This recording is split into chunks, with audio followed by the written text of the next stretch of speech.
culture is not only affecting how people think, but the culture is affecting what people love, what people desire. It's affecting their imagination, what one sociologist calls plausibility structures, what even they imagine is plausible. So you come to them with a story about Jesus changing water into wine, and it's just not even considered. That's not plausible. Or the sexual ethics of Christianity isn't even considered plausible. Not because the sexual ethic of Christianity has changed for 2,000 years. It's been quite stable. But it's because culture has changed, and so how they're viewing that and what they view as plausible has changed. So I see this coming up inside the church as we're trying to teach our young people, and then also as we're evangelizing, as we're trying to reach out into the world, what they view as plausible and implausible oftentimes is because of the narratives that have shaped them within the culture. And so here's the tricky part, and if you can speak to this, it's where it really gets you, it's embedded in the culture, stories, these ways of life, these practices that we don't even think about, and then it ends up shaping what we view as plausible, and maybe comes bumping up against the gospel. So here's the question. Go ahead. Jump in here. I was just going to say one of the first responses to that when there is societal pressure being put on Christians for certain beliefs that we have, or certain practices or ideas that we believe to be true of the world and need to be morality that needs to be embraced by all.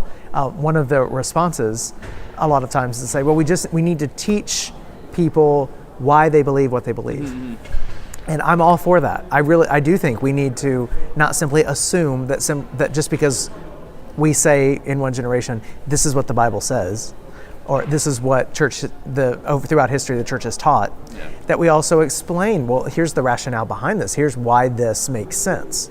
So I'm all for that. But like you said a minute ago, it's not simply transferring information and logic and reason, because there's more going on in our cultural formation. There's a lot going on not at the level of the mind, but at the level of the heart.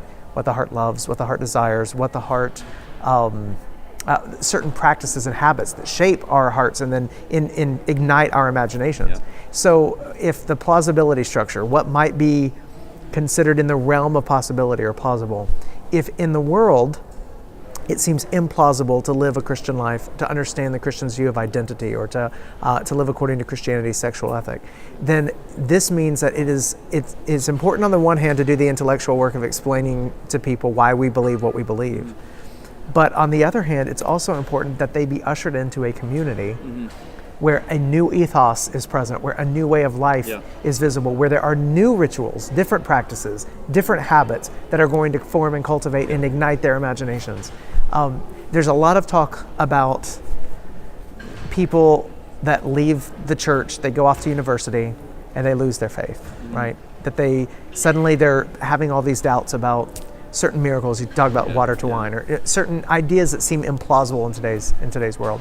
One of the reasons we could say that is because there's this angry atheistic professor, like in God's Not Dead, the movie, that this is the reason that kids are losing their faith.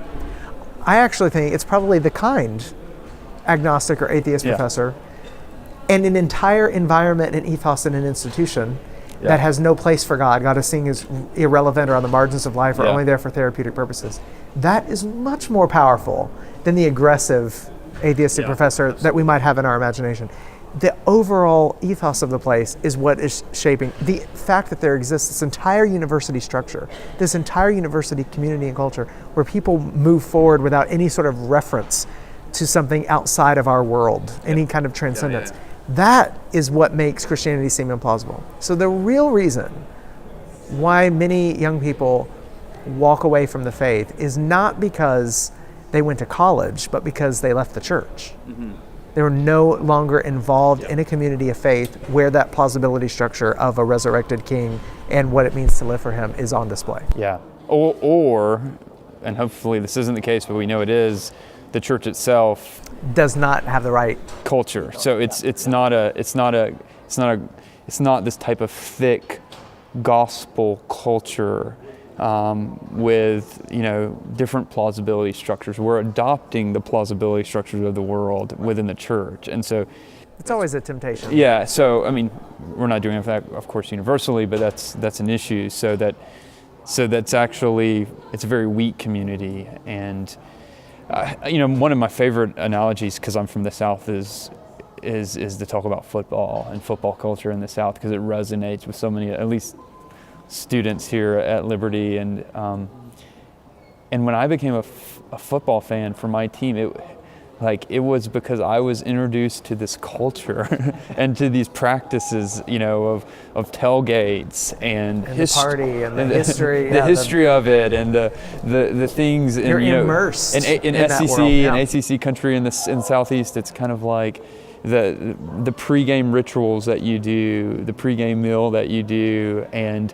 then you're brought into this environment with this community of fans, and it's not as if my dad said, let me give you 10 reasons why you should be a fan of this team, but he brought me into something, a community, a history, and something that fired my imagination. And there's a certain rationale within that, but I mean, I as a pastor in the South, I can remember watching these two very dignified and distinguished members of our community almost come to blows over a college football game. It happens, especially in the South. And I'm thinking to myself, what has so formed? This is irrational on so many different levels. It's a college football game. It's 18-year-old kids throwing a piece of leather around. So what is going on here? But there's this incredible devotion. And so I started really thinking through, and then reading some other books at the time, what's going on here that would cause such extreme devotion, which on one level seems very irrational. Their loves have been formed. Yeah. As you say. That's for sure the case. And that's a great example.